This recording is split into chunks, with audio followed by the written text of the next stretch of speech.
जल जीवन मिशन के तहत हर घर में नल से जल पहुंचाने का दावा किया जा रहा है, लेकिन हकीकत इससे काफी अलग है।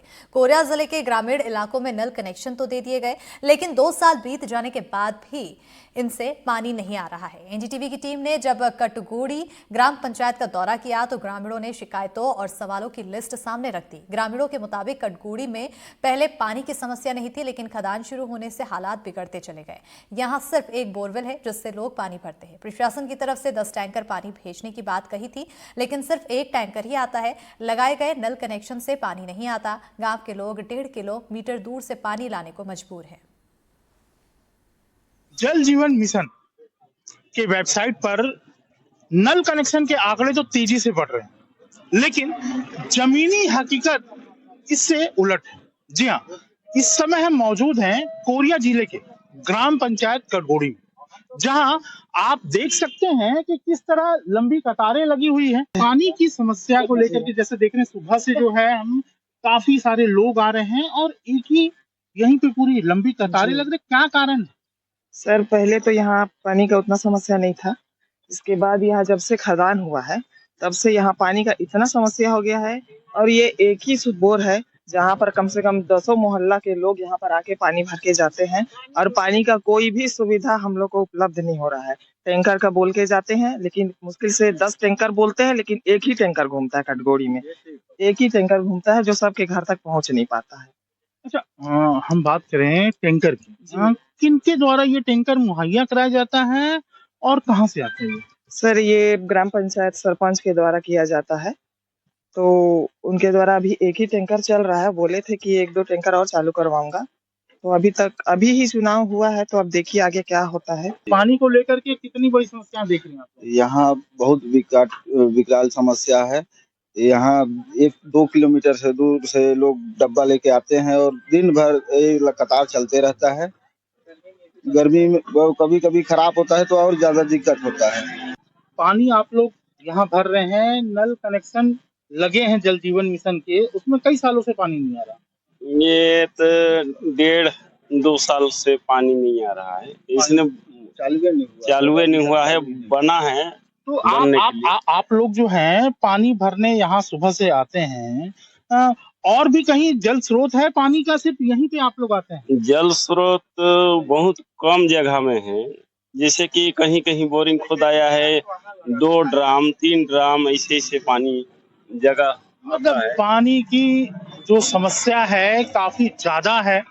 और अब देखने वाली बात यह होगी कि चाहे वह जल जीवन मिशन हो या फिर एससीएल, यहाँ के लोगों को पानी से निजात कब दिलाती। एनडीटीवी के लिए कोरिया से मनोज सिंह की रिपोर्ट। 442 ग्रामों के विरुद्ध 102 ग्राम हमारे समूह जल प्रदाय योजना अंतर्गत सम्मिलित हैं। उनमें पानी तभी पहुंच सकेगा जब तक कि समूह जल प्रदाय योजना पूर्ण ना हो जाए। इनमें समय लगना अपेक्षित भी है, और जिन योजनाओं में कार्य चल रहा है उनमें कार्य प्रक्रिया बढ़ाकर उन्हें जल्द से जल्द पूर्ण कराने के प्रयास किए जा रहे हैं। इसके अतिरिक्त जिले में जो एक समस्या मुख्य रूप से व्यापक है वो ये है कि क्रेडा विभाग के लगभग 40 करोड़ रुपए के भुगतान किए जाना शेष है। उन भुगतान हो जाने के उपरांत बहुत से हमारे ग्राम, लगभग 41 ग्राम हर घर जल की श्रेणी में आ सकते हैं, लेकिन जब तक वह कार्य पूर्ण नहीं हो जाते हैं उन्हें हर घर जल नहीं किया जा सक रहा है। बेमेतरा में लाखों रुपए खर्च करके बनाई गई हाईटेक नर्सरी लापरवाही की भेंट चढ़ गई है। ग्राम पंचायत धनगांव में वृक्षारोपण के लिए हाईटेक नर्सरी का निर्माण कैंप मद योजना के तहत 2023 में किया गया था।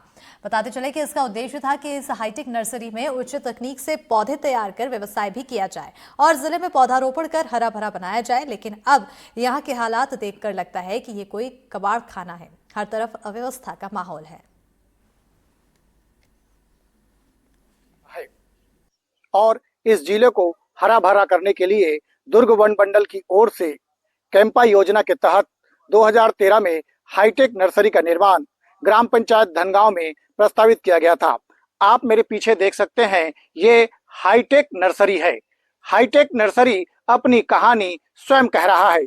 चलिए हाईटेक नर्सरी के क्या हालत है और लाखों रुपए खर्च करने के बाद इसके हालत क्या है, ये देखने के लिए हम पहुंचे हुए हैं।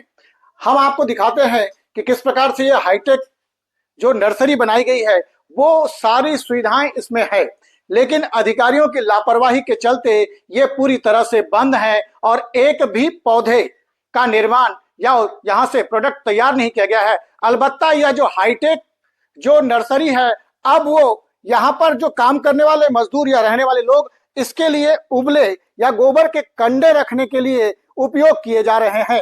इसके अलावा जो मैं दिखाना चाहूंगा कि इस हाईटेक जो लाखों रुपए की लागत से बने यहाँ पे लकड़ी भी रखे गए हैं, लेकिन ये जो पौधे उपज करने के लिए जो सामान आए हुए थे, जो ट्रे आए हुए थे, इस ट्रे में आज तक एक भी पौधा नहीं निकाला गया है, ना ही इस पे उगाया गया है। चलिए अब दूसरी तस्वीर और दिखाते हैं आपको कि किस प्रकार से जो हाईटेक नर्सरी है उसकी हालत पीछे क्या है।